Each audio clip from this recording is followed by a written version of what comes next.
All right, man. We're rolling. Welcome to this week's show, the Crazy Gentleman Podcast. I'm your host, the Crazy Gentleman. This week's show is brought to you by Bare Knuckle Performance, bareknuckleperformance.com for all of the badass parts made in America for your FXR, Dyna, Sportster, Chopper, Bagger, and Indians. And SimbitaCustomKnives.com. Simbita_custom_knives on Instagram. Go hit them up for the best knives in the world for your hunting, cutlery, and outdoor and everyday carry needs. And Lexan-Moto.com for the best in-helmet devices for communication and music. And what else? You got a Lexan? You listen to any shit in your helmet? I got the cheap Bluetooth, the throwaways. Don't buy no throwaway shit. Go to Lexan, punch in the code word crazy at checkout for 15% off. And hit up the bump shop, backroom.com. It's the only place that you could get your Crazy Gentleman merch right now. And go support Rodney's new coffee company. Get that Kickstart coffee blend. And go check them out on Instagram. The bumpshopdiaries.com for the funniest fucking memes on Instagram. And that's about it, man. On today's show, Sideways shakes. Sideways shakes. Yeah, dude. Let's see. Where should we start? This has been a long time coming. It has. Every time we're in the same place, we miss each other. Yeah, we're brushing past each other. And then once we leave, one of us will send a message and be like, fuck, man, I was there. Yeah. I feel like every one that we do miss, I mean, it's such a blur anyways, in a good way, in a great way. Yeah. You know? Yeah, I bet you I've watched you race a bunch of times, and I know you don't got no time when you're racing. No. Like, you know. It's and the time that you do have after the race, it's adrenaline soaked. It's hard to talk to anyone anyways. You're coming down off of that chaos, you know. And then once you're down, you just want to go to bed. Yeah. You're fucking wiped. Yeah. You know? It's a whole arc, you know. Yeah. The worst rides home in the world are late night rides from races far away because you're just falling asleep at the wheel. Yep. Like I'm really bad at falling asleep at the wheel. Oh yeah? yeah, so bad. I'll fall asleep behind the fucking bars of a bike too. Like when I'm tired, dude, that's scary. Oh yeah, that's fucking scary. Oh yeah, I've woke up on like strips on the highway, like I'm like, holy shit. Yeah. When I'm tired and I'm driving, no matter what I'm on, I'm fucking. Yeah. I gotta stop and take a nap. Yep, I'm the same way. I won't push it. I'll just, whatever 20, 15 hour, whatever. Yeah. It's gonna crash. I push it for like a coffee, and I'll see how I go. And if I'm really dying, like I'll do like maybe let's say after a half hour, if I'm like this ain't happening. Yeah. I'll go for a Red Bull, and if it's still not happening, I just gotta take a nap. Yeah. That's it. I'm done.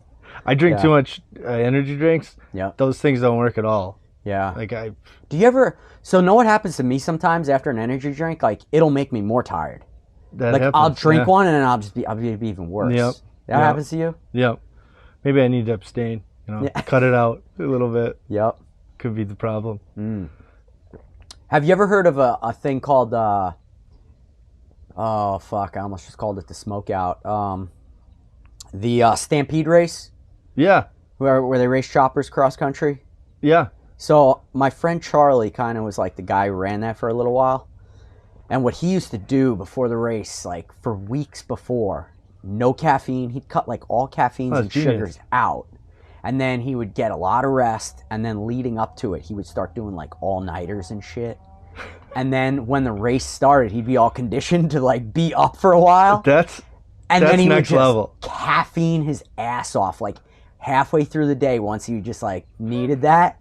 And he would just be cranked out for like 24 hours. Dude. Yeah. That's legit training. Yeah, that's like how he won. Professional athlete training right there. Yeah. Like I'm gonna prepare for this no sleep action. Mm-hmm. I dig it. I dig that. Yeah, he was in it to win it, man.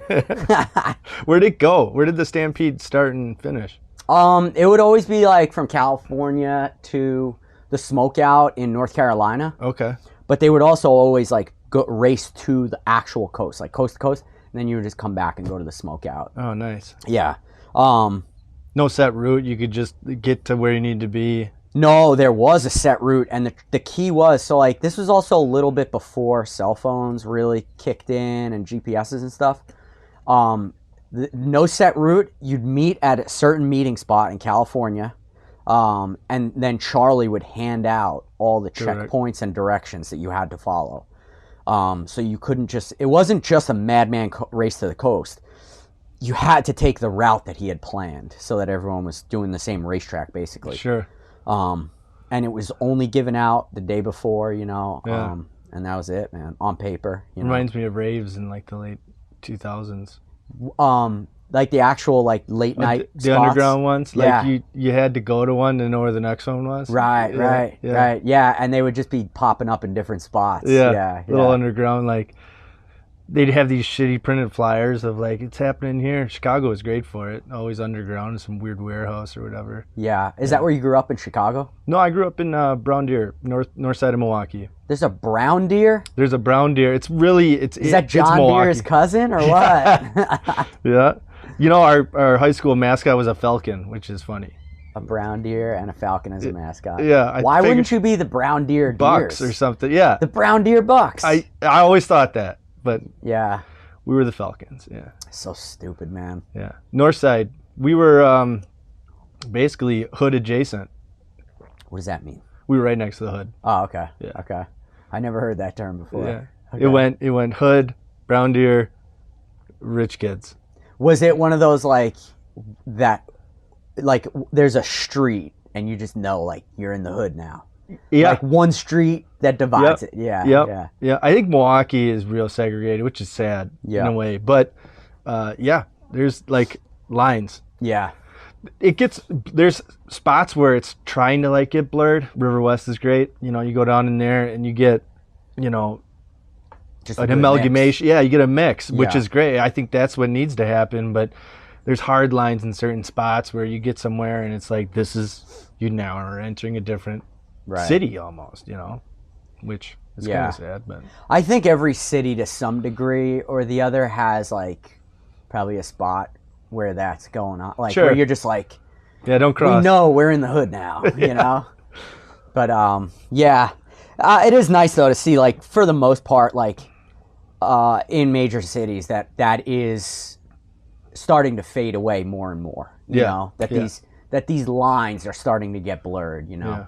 So that is pretty cool. Yeah. Do you spend any amount of time in River West when you're in town? I don't really know I don't really know what the areas are called. But when I'm in town, generally I'm just around the rave. Okay. The Iron Horse, the museum. What do they call Buck Stadium? Pfizer. Yep. You know, just bopping around all the Mama Tried hot spots. Yeah. So I don't even know what those are called, man. Boone and Crockett, I've been there a bunch. That seems like the fanciest place that I've ever been. Seems like you're in a fancy spot there. It's well curated. Yeah. They thought it out. They thought that out real well. Yeah. And are any of those spots River West that I said? None of those. No. Okay. None of those are. Okay. River West is.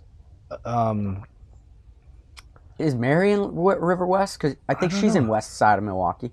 I don't know where Mary lives. More west side. It's like 7 minutes from here. I'll have to ask her. Yeah, I have no idea. I think she had said it's like considered West Milwaukee.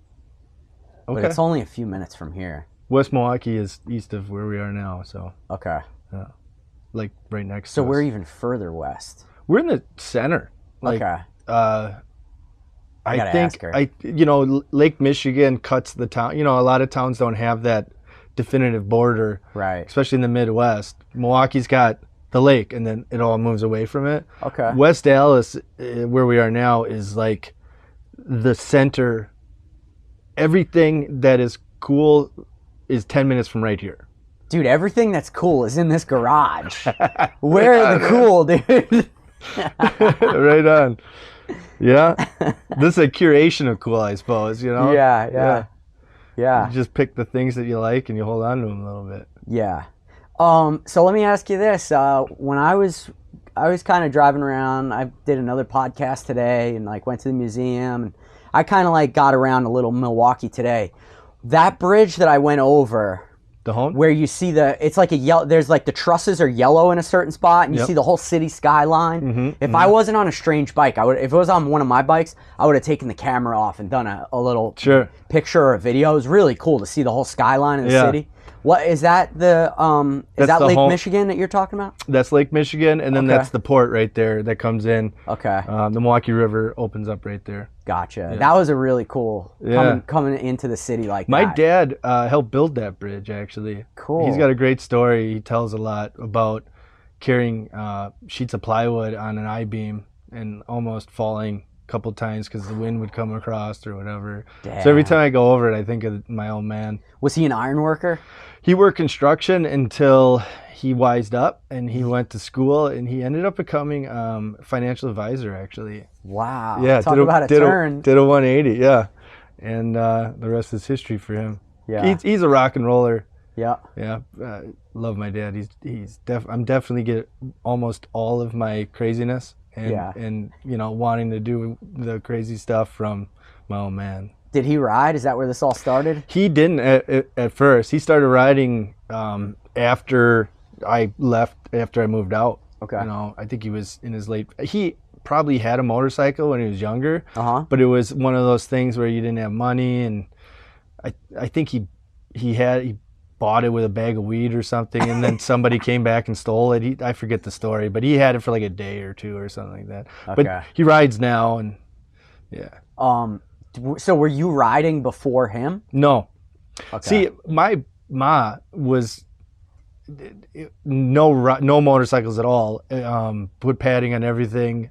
Absolutely not. Oh, she was like super nervous. I always, even when I was little, had like an affinity for like just motorcycles were cool. They sounded cool. They looked cool. All that. And I could never afford one. And they were never going to help me get one. Right. So it was figure it out on your own. And I didn't get into it until I actually started, becoming responsible and saving money. Right. Like, all right, now I can afford one. Let me get it. Right. I don't know you that well, but I'm going to go out on a limb here, just knowing motorcycle people and myself included. That term, responsible and saving money, I'd probably use that loosely. Yes, absolutely. Absolutely. Yes. But good enough to get where we're at. Yeah.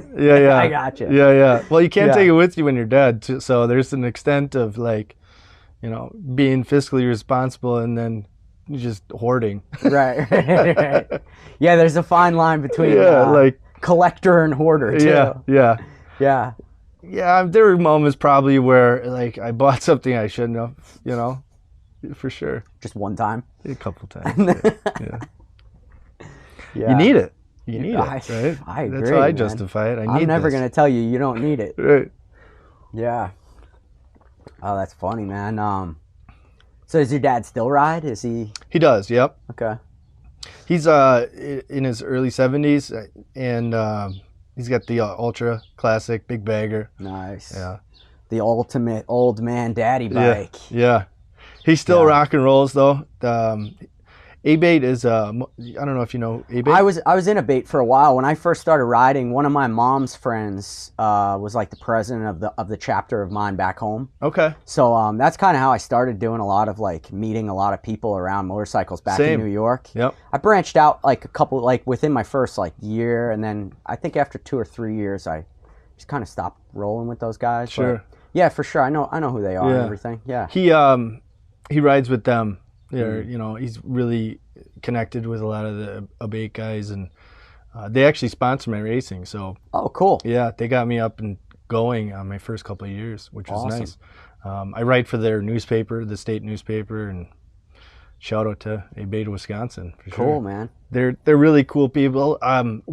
They're struggling. They need young, fresh blood. Yes. They might hate hearing that, but I think they would agree. Yeah. It's it needs I don't know if you want to say rebranding, but it needs a facelift. Yeah. It needs to attract because it is a good cause. It's great. It's great. And it's funny you say that, not that it was like some effort on my behalf, but like that's pretty much what happened to me, man. I was a kid that was like 20 years old. Sure. And you're hanging with all these dudes that are like 50, 60 something years old. You can't really relate to them. And, yeah, and then before you know it, you got friends your age, or at least a lot closer to your age. I was always the young kid.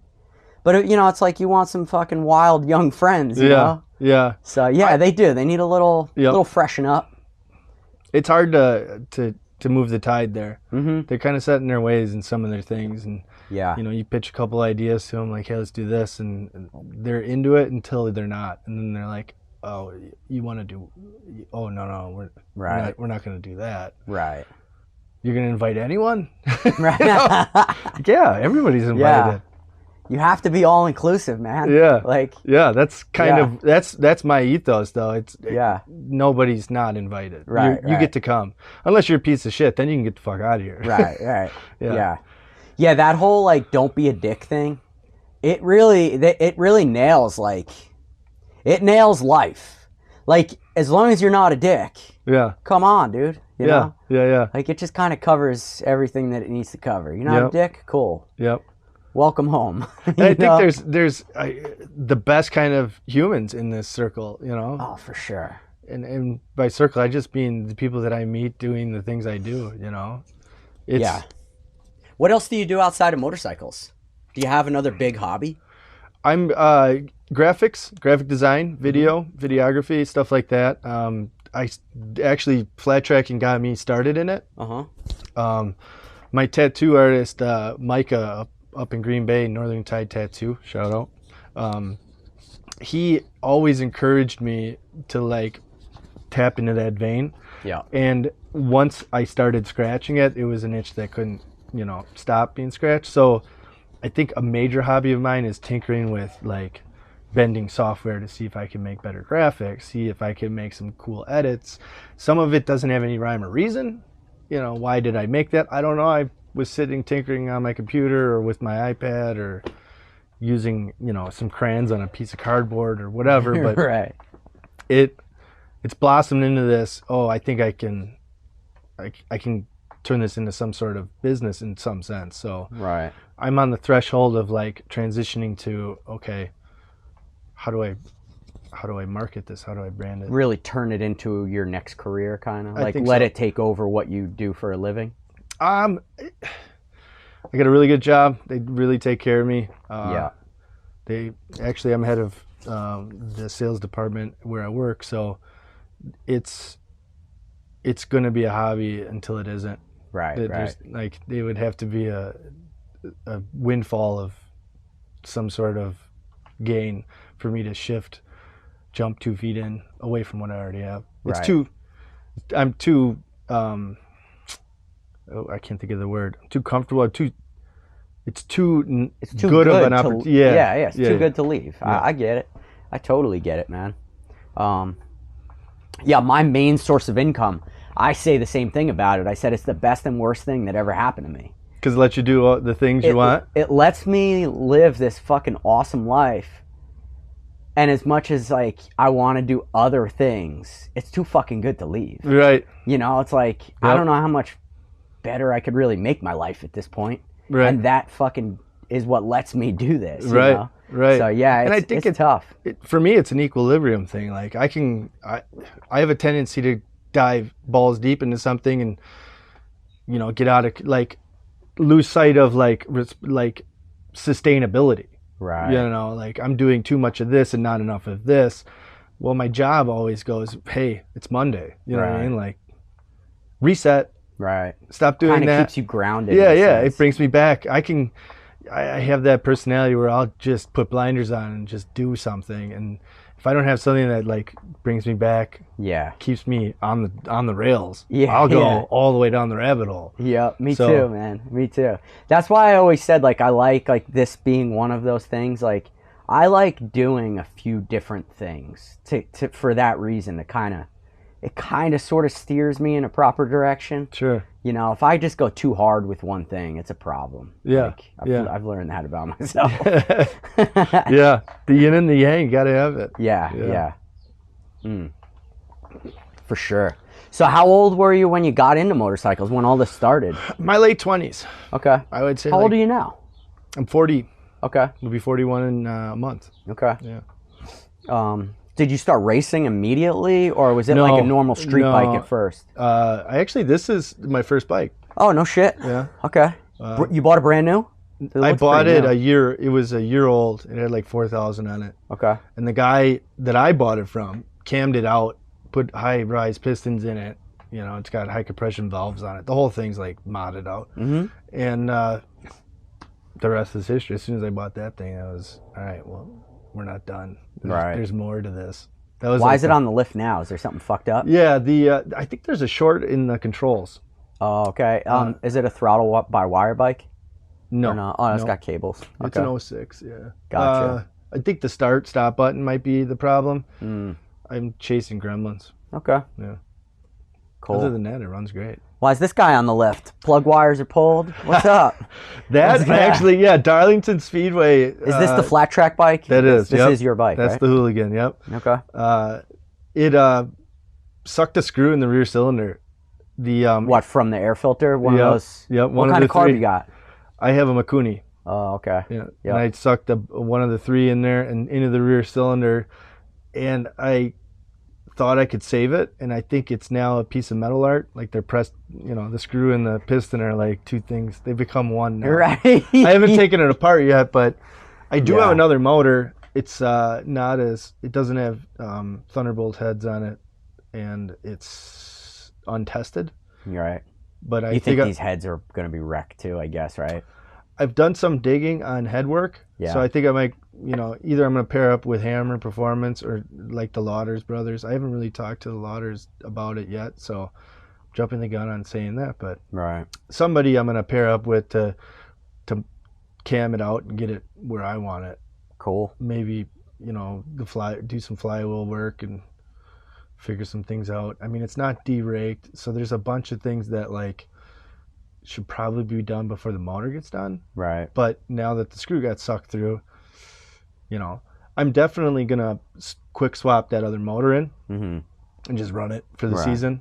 I think I took this month off. Basically, I'm like, all right, well, I'll take a break here, figure it out, and then I'm gonna swap that other motor in, and I'll race it August and September. Right. Yeah. You said it's not deraked. What do they sell? A special set of trees that'll just derake these bikes that make them better for flat track? Yep. There's a bunch of eccentrics that pull that fork in without modding the neck. Oh, so a set of neck cups. Yeah. Yep. Okay. So so you're running the stock trees. You're just deraking it with the neck cups. No, the trees too. Oh, it is. Okay. Yep. Also trees. Yep. Okay. So the offset is probably different on the trees also. Like you know what the offset is? Like the neck is here and your fork tubes are here. Mm-hmm. Like the offset, if this was a fork tube and this was a fork tube, and then this was your stem, the offset is the distance from the stem to these tubes. Okay. So if they were like closer or further, they would call that a different offset. Yep. And that affects your steering geometry, obviously. Yep. I'm assuming the offset's a little different, Yeah. Do you ever run one of these bikes with a dirt bike front end on it? I have not. Because the dirt bike trees, even this bike, you could see is the offset's way less than a Harley. Like sure. Those if you run my bike has a CRF 250 front end on it. Sure. It's almost like zero offset. Oh no shit. And the fucking way that bike handles, it is totally night and day from the 39 millimeter. Like really? Oh, it's fucking sick, dude. Yeah. It's a total game changer. Okay. But I'm gonna look into these D-rate kits too. I definitely hit a wall racing. I mean physically, or you're talking figuratively? Both. Yeah, it's probably a handful of things, but what I was getting at, I think, is like I'm slow. Okay. I feel slow. Guys walk away from me. I can't back into the corner better than they can.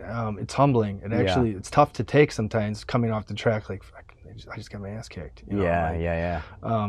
I think maybe it's bike setup. It's a little bit of the confidence. It's seat time. It's a combination of things, but I definitely want to get off the Schneider and be somewhat competitive. You know? Right. I don't want to be that guy that just goes and does it for the fun of it. Right. I want to kick some butt. Yeah.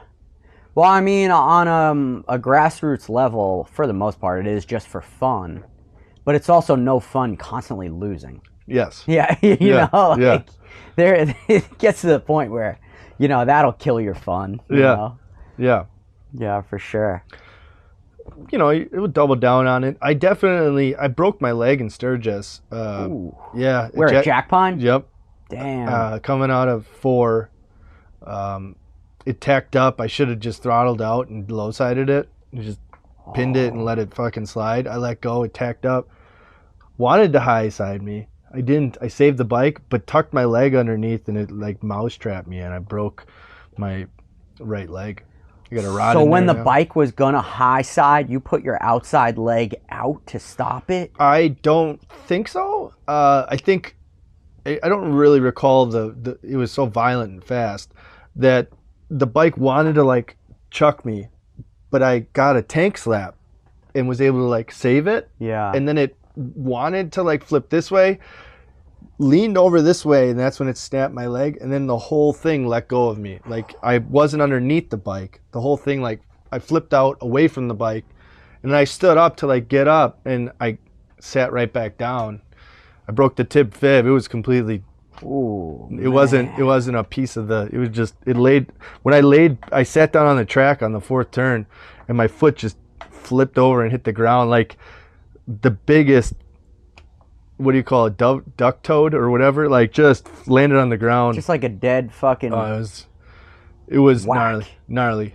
Damn. And then the next like 3 days was this fucking opiate fueled like Dilaudid, like where am I? Why is this happening? Kind of thing. Yeah. And you know, that's the one thing that does scare me is, you know, opiates have hooks. You know what I mean? And even the short time, and I knew right away, like I'm like, I got to get in and out of this. You know what I mean? Like I have to naturally medicate as quickly as I can. I cannot be, because they'll prescribe you whatever. And how do they know how you react? Maybe somebody, you know, can just toss them away. Somebody can't. Right. And there's hooks there. Oh yeah, dude. That's how people ruin. I'd say most people that get hooked on opiates starts with an accident. Yeah. And then you're fucked. And I was diligent from the jump. Yeah. Like I gotta get off of these as quickly as I can. Yeah. And it was painful. Like 2 weeks later, I couldn't sleep, and I wanted them, and I forced myself. You know, you only get this one and this day. You know what I mean? CBD worked. Okay. It dulled it. It didn't get rid of it, but it made it that, you know, you could grit and bear it kind of thing. You get through it. By like the end of like the 3rd, 4th week, I had it down. Right. You know, Okay. That's still a long time though. Like a month out, and you're like still fucking trying to figure this out. Yeah. Yeah. It's a lifelong thing now. Like I've come to the realization that it'll, you know, I'm just going to carry this issue with me for the rest. You know, there's like, I can't run like I used to. I used to be a really good athlete, like speed wise.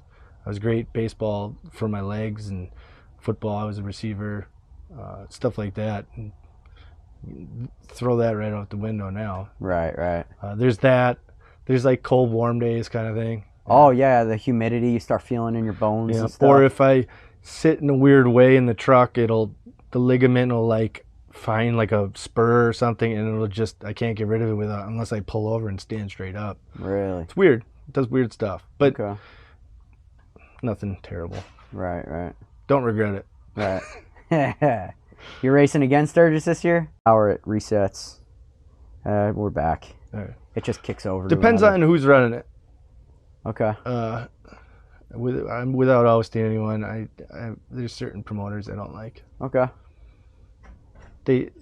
Being a small timer, a no-namer kind of in the beginning, you learn real quick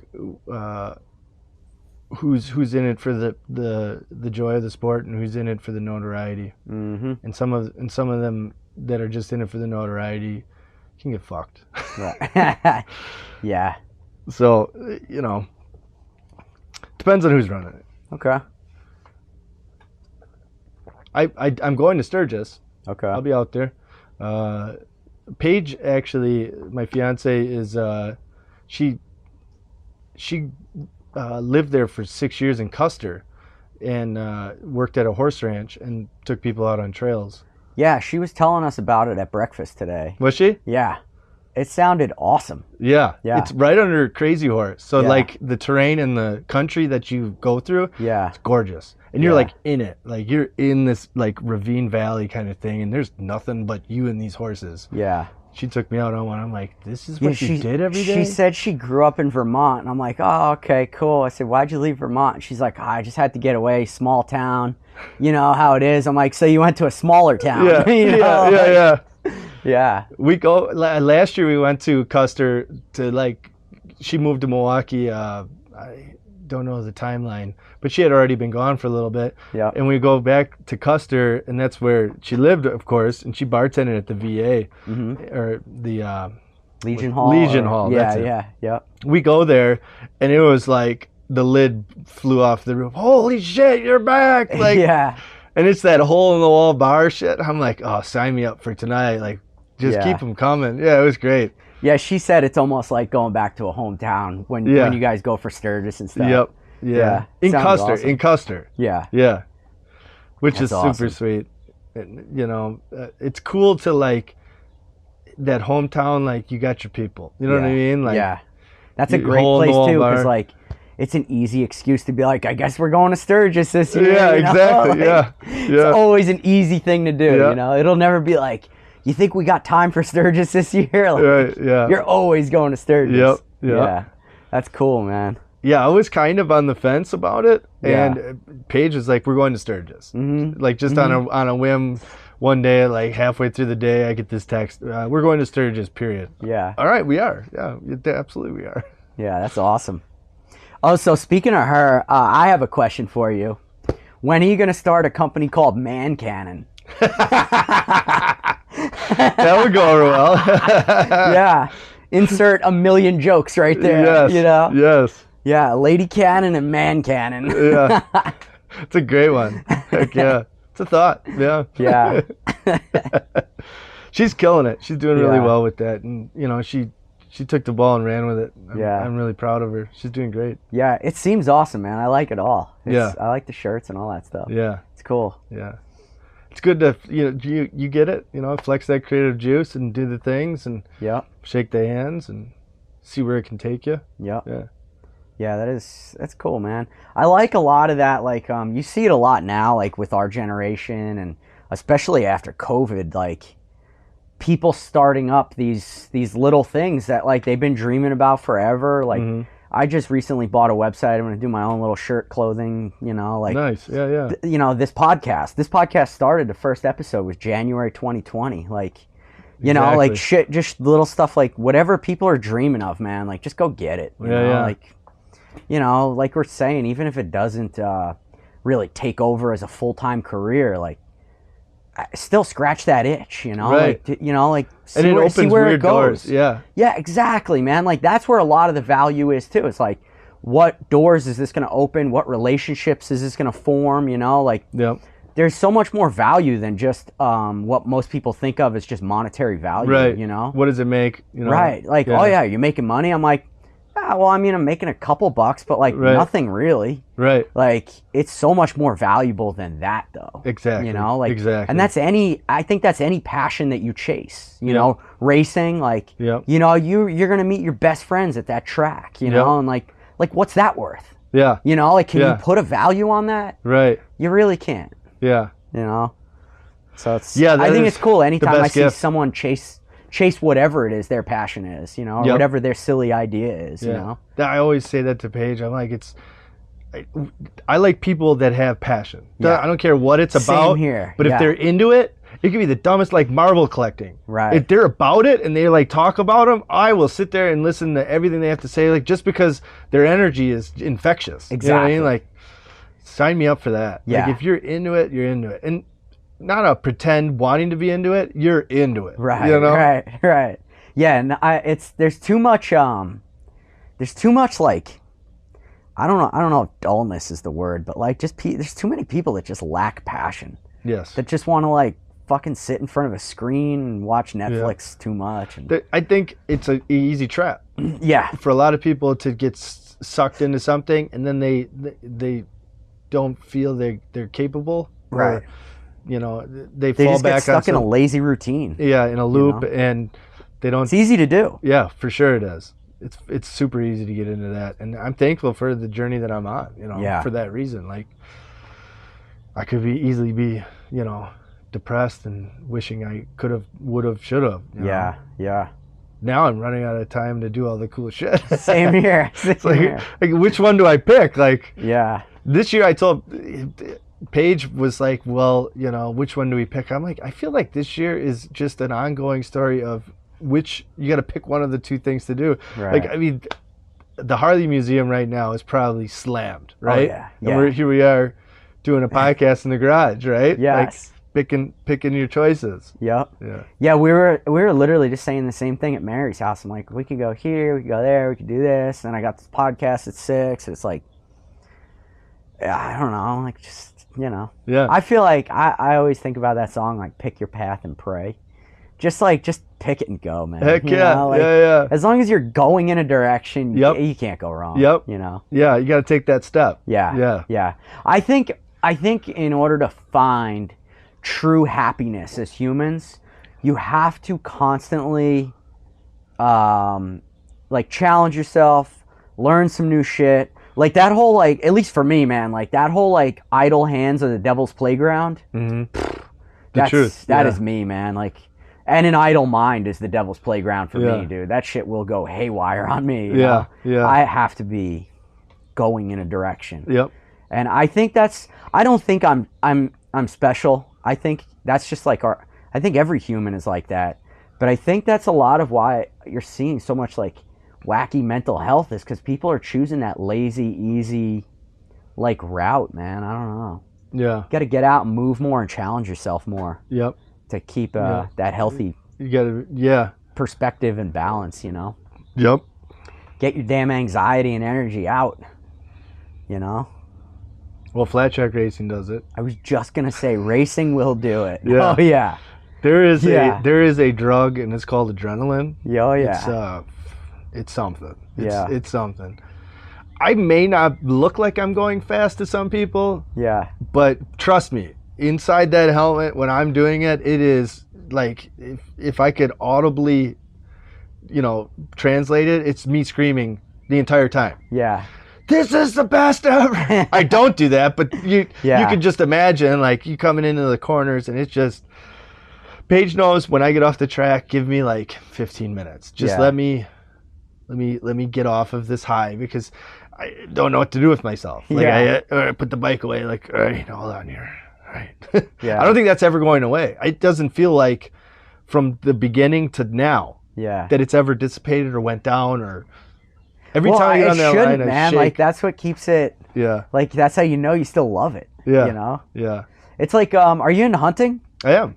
Dude, so I tell people hunting and Harleys that's my life, you know? But, like, so you get the adrenaline. Yes. Yeah. And it's like, I say that about hunting too. It's like when people are like, oh, you know, that buck wasn't big enough, or like, oh, I just shot a doe. Like, dude, even when I shoot a doe, I am just as fucking excited. Yeah. It's like, man, if that ever goes away, I'm just going to hang it up. Yeah. You know, like, you know. That is such a feeling. Yeah. That buck fever. Oh, yeah. Oh, it's real, dude. Yeah. It's fucking real. I can barely, like, you're sitting there like, oh my God. Yeah. Dude, so, like, hunting and racing is very similar. Like, people watching racing that are, like, if they say, like, oh, that guy's not going fast, it's like, dude, you try it then. Yeah. Like, once you try it, it's like, you realize how fucking hard it is. It humbles you in 2 seconds. And same with hunting. Like, it's easy to just, like, watch a video on TV or the internet and be like, like, why did he miss? Or, like, why did he fuck that up? And it's like, dude, when there's when that thing walks in and it's 20 yards from you, like, and it stares at you. Dude, or it's, like, snorting and, like, dude, I'm getting excited just hearing about it. Me too, dude. Me too. Like, dude, we were elk hunting last year.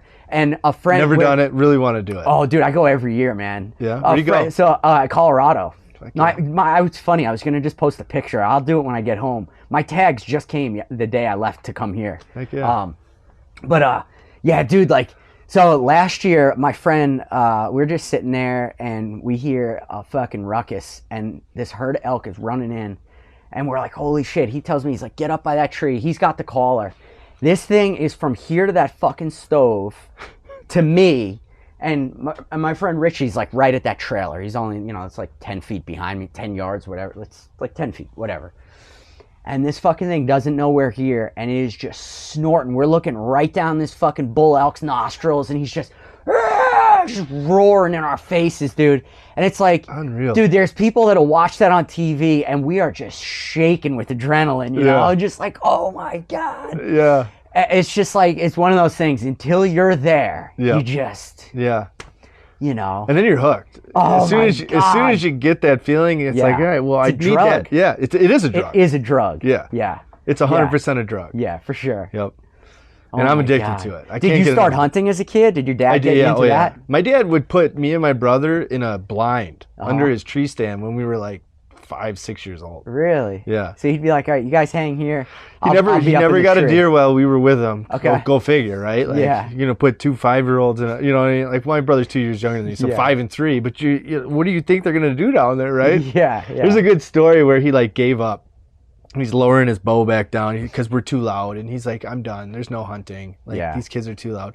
And he's lowering his bow. And there's a doe right under his tree stand. And me and my brother see it. And we're like pointing without trying to spook the doe. Like, there's a deer right here. You know, like, don't stop. And he's like, you guys are too loud. We're leaving. And we're like, no, that look. Thing takes off. And he looks down and the deer looks at him and goes, oh, okay, screw this. And he bounces. And it's like the recurring The one time he could have done it. He would have us like dig holes and pee in the hole. Like, the biggest complaint. He gave us these old like, this is back in like the early 90s. Mm-hmm. We had like these radio walkie-talkies for warehouses. It had like this long antenna that would like bounce and clang on everything, and like this little like mouthpiece that you could like form, and then you'd push the button, and like you had to like wait for it a second, and then you could start talking, kind of thing. So we'd be like, Dad, I gotta go to the bathroom. We gotta go. And it's just a constant. The entire time we're hunting is we want to go, right? Yeah. And he's tired of it, right? He's like, all right, we're leaving or whatever. And he turns his radio off, and there's a deer under him. It's great. It's great. But yeah, I've been hunting since then. Cool, man. Actually, my dad's one generation removed dairy farmer. Okay. So his dad. I think that's every Wisconsin. Yeah, could be. Yeah, every person here. My grandpa moved to Milwaukee to become an auto mechanic, and the entire Schulke family side of the family tree were dairy farmers. So in the summer or even in the winter, my dad would go up and help on the farm. Well, when we were kids, my dad would send us up there in the summer for like 3 months. It was kind of like summer camp almost. We'd go up by my Uncle Fritz and we'd, throw hay and feed the cows and do all those things. Cool. And I think it rounded me out because I grew up hood adjacent, but I went to the middle of nowhere dairy country for 3 months. And I think half, the people in Brown Deer don't get that experience. Like, right. I kind of have a very similar childhood, and I say that. I'm like, how else can you make a fucking guy like me? Like, you had to have had this weird fucking upbringing, Yeah. Yeah, for sure. I totally get that, man. Yeah. I totally get that. Yeah. Yeah, we're very similar. Yeah. It's very interesting. Good shit. Yeah. Yeah, we got 80 acres we hunt up north. Cool. We've had it since before I could drive. My dad bought it, and we go up there all the time. How far do you consider up north? How far is that from here? 3.5 hours. Okay. It's cool. Amish country. I mean, thick. Yeah. We're middle flatland dairy farmers and Amish. Cool. That's it. That's all that's there. Cool. Man. And that makes for good deer, though. It does. All that farmland, right? Oh yeah. There's good hunting. Yeah. Yeah. For sure. And we've curated it. We've done, quality deer management now, and we're kind of curating. The one that gets the most impatient is my dad, which is funny. That's funny, yeah. You'd think the elder would have like bucks under his belt where he'd be like, I can let this one go. We have to talk him off the ledge all the time. Like, dude, let him grow. Well, their generation didn't grow up a lot with like this whole deer management thing, like that. Like they're from a different generation, Yeah. Yeah, definitely, and he falls right into that. Yeah, that's him. Yeah. Yeah, no, I want to hunt, and it doesn't matter I want horns, and I want to feel the feeling, and I want to, Yeah. He shot the biggest buck he ever shot last year, opening weekend. Cool. First weekend of bow, and it was. I'm very happy for him because he's put a lifetime of One work. of those lifetime deer. Yeah, and he's put a lifetime of work. Nobody's that I know has put as much time in the woods as him. Yeah. Curating it. He's even he's a farmer in the sense that he plants crops for these deer. And, right. That's all he thinks about. Yeah. 24/7. So if anyone deserved it was him. Yeah. I was really happy for him. I got a similar thing going on upstate New York, and I joke with my dad. We call him Farmer Frank.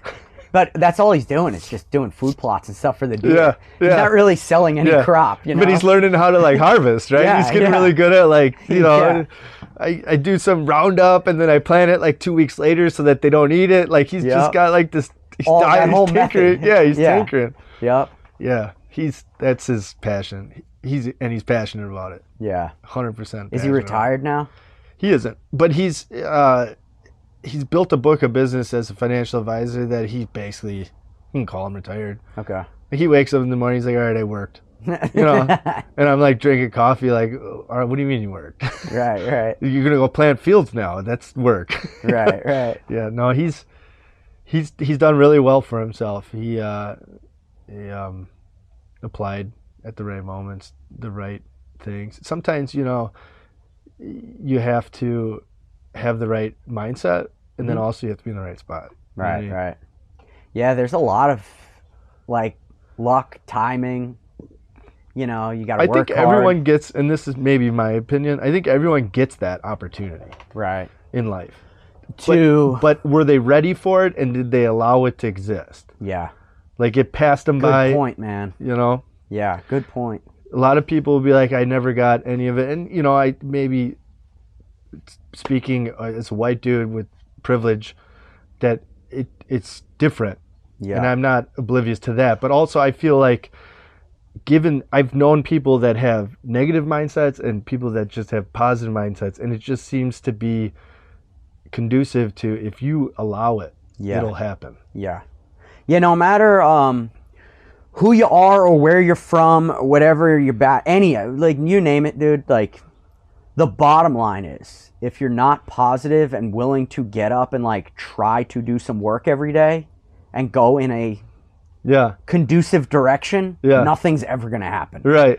Yeah. You have to at least do that. Yeah. My favorite quote is, whether you think you can or you think you can't, you're right. Right. That's true. Yeah. I like that. So, yeah. Yeah, you pick it. Yeah. Every day you wake up, you pick it. Yep. Sometimes you have to hit reset. Sometimes it's harder than others, but you got to do it, Yeah. What's the deal with this little bike? This is a 71 DT250. I bought that from a buddy of ours. He was moving, and he was going to do a project with it. It was very abused, a lot of stripped threads and all sorts of stuff. But I built it into a tractor, put a XS 650 front end on it, track tires. You put a lot of money into a fucking piece of cardboard. That's our time, I should say. For number plates, man. You got rivets and everything on here. Yeah, this actually, these are easily reproducible now because this is just cardboard. And these little rivets, you get at Harbor Freight, you get a bag of them for $4. Oh, really? And you get the little thing where you hit it with a hammer, the little rivet set or whatever. I made the screens. I make a screen print also. Okay. Actually, those are all. Is that how Lady Cannon gets made too? You guys do all that yourself? We do, yep. Oh, cool. Mm-hmm. I've taught her some of the tricks of the trade that I've learned over the times. But cool. I do screen printing, so all those are screens. You can go on my website. There's a bunch of shirts for sale. Shout out to the sidewaysshakes.com website. Cool. Yeah. I never knew any of this. Yeah. Go check it out. It's buried. I got to revamp my website. It tells more of a story than it drives traffic to a certain store. I'm not really into selling the merch. I have it. Mm-hmm. It is for sale if you want some, but it's not I'm not pounding the pavement hey, please buy this thing of mine. It's more, if you were to visit sidewaysshakes.com, it tells a story almost immediately. Like, this guy got into flat tracking, and here's like what he's up to. Here's his sponsors. Oh, and buy a shirt. Gotcha. Yeah. Right. Help this cause. Yeah. And also, I built the site myself, so I learned that. I'm big. I'm like a juxtaposition. I'm like very rural, feral, don't care about pressed shirts kind of guy. Like, just give me something that's functional, right? That I can like get my hands dirty with. But I'm techie as shit. Like, I love. Give me new gadgets. Give me new software. Give me. I'm big into like the crypto. I love how new trends emerge, technology shit changes, stuff like that. I want to be right on the cusp of all of it. Okay. But then you look at me and it's like this roughneck, high-tech redneck, man. Yeah, there you go. Yeah, I'm the opposite, dude. I hate trying to do the computer thing and all that. Yeah, I get it. I understand. I just want to be in a garage like this. Heck yeah. I could just close the world off and live right here, Yeah. You seem very mechanical. Yeah, like, for sure. Like, your way around a garage real well. Yeah, for sure. I've spent most of my life in them, Yeah. Yeah, for sure, man. Even this podcast, shout out to my producer, Whiskey Eye. I don't do any of the computer end of this shit. Like, takes a village, doesn't it? I have no desire to. I want to just do this, Yeah. Whatever. I think that makes the best stuff is when you collaborate. You find people that are good at what they're good at, and then you both, or as a collective, take that vision and move it, move the goalpost. Yeah, for sure. Keep moving this direction. We're quite the fucking dream team. Yeah. Is it just you two? No, I mean, the podcast is really just me, man. She just does the website and uploads all the podcasts on the platforms and all that bullshit. Right on. I'm just kind of making a joke a little bit about it, but we are quite a dream team in terms of that, Heck yeah. Pretty easy breezy working, Yeah. But yeah, I guess that's a whole nother story. Is that one that we're not going to get into on the podcast? But yeah, man. There's so much shit in this garage I want to ask you about. Yeah. I feel like there's 60 million stories in here. It's curated. Yeah. The Wolf Den, as it's been proclaimed from the beginning, is a rotating gallery, basically. Things get stapled to the wall. I wanted to ask you what this little cubbyhole thing here is. That's a paint booth. Oh. So you just like little parts, you just hanging, and then you just got a little there's like a little cloth you just drop in front of there? There's a fan that I built that. That's so cool. There's a fan that I stole out of, I forget what it was, and I mounted it on the back slant of that thing, and then it sucks the air in so that you can have like a good pressure flow, and then you can paint. I painted my rims with it. I just started getting into airbrushing. Oh, cool. So we'll see how that goes. I don't know if I'm any good at it yet. I really don't care if I'm good. I'm going to do it anyways. You know? Yeah. So I tinkered. I built that to paint the wheels, but then I knew right away I would use it often. So yeah, it's a paint cabinet, you would call. Cool.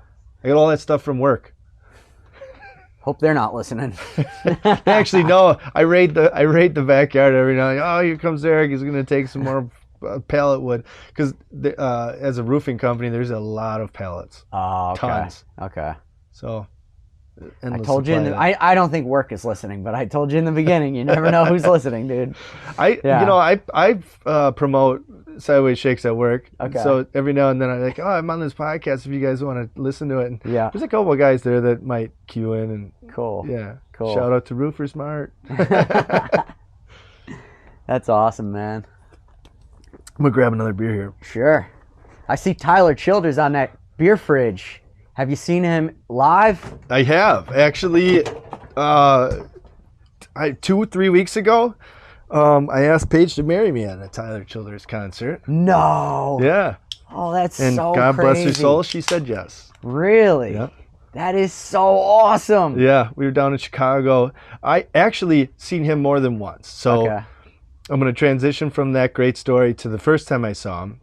My good buddy Dean, we call him the Pharaoh One or the law firm, Dean Bob. He and me, the two of us went down to Collectivo on Prospect. It's a coffee shop. Okay. Tyler played that. And there was like 55 people in the room, maybe. Wow. And Dean is a fanatic, a concert fanatic. He gets into it. He dances. He's very animated. He's a crowd favorite. He takes his shirt off inside Collectivo, and the security guard, who really wasn't formidable, is chasing him around to kick him out. And Dean knows it. And Dean's kind of like an oil can. You just can't catch him. And he's not going to like create a scene. He's just going to try to like get away with as much as he can and then rein it back in and be like, all right, don't kick me out. Right? You get what I'm saying? Yeah. Yeah, yeah. So he's running around in the crowd with his shirt off, and Tyler Childers sees this. And he sees him running around. He stops mid-song and starts playing. And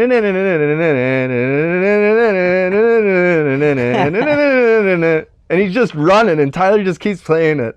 And I'm like, dude, you got Tyler Childers to stop mid-song. Yeah. To play that while you're running around the room. I'm like, that's epic. That's an epic. Even if you get kicked out, it's totally worth it. Yeah, he didn't. He ended up getting to stay. That's awesome. He has this way of like going, all right, I was just joking. You know what I mean? Like, Right. Sorry, I'll rein it in.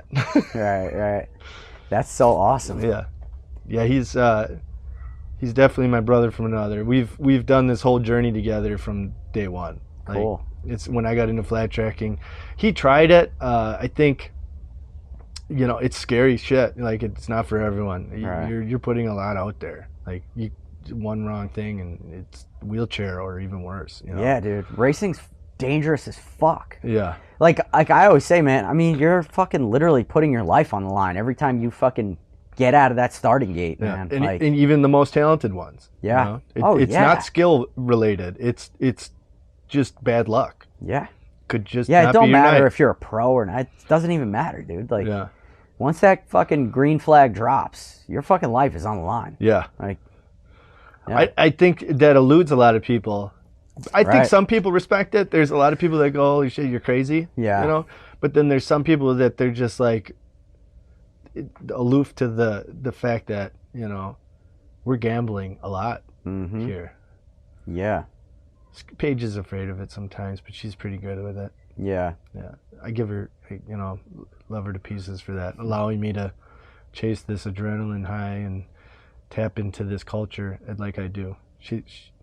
I've reined it in a little bit since we've had the kid now, like I got to stick around now. You know what I mean? It's not just me anymore. I can't be narcissistic anymore. Right. There's a lot more pieces involved. So, but she definitely encourages. She allows me to do the things. So, I'm grateful for that. Cool. Yeah. Damn, that's a good. Probably been going for an hour. 58 minutes. Yeah, let's end her there. That's a good one. I don't think you want to tell people where to reach you? You can reach me at Sideways Shakes on Instagram or sidewaysshakes.com. You can find all my new to-dos out there, and that's about it. Instagram or the web. Hell yeah, man. Coming to a flat track near you. Heck yeah. All right, man. I had fun. Yeah. This is awesome, man. I'll see you guys next week. Thank you so much.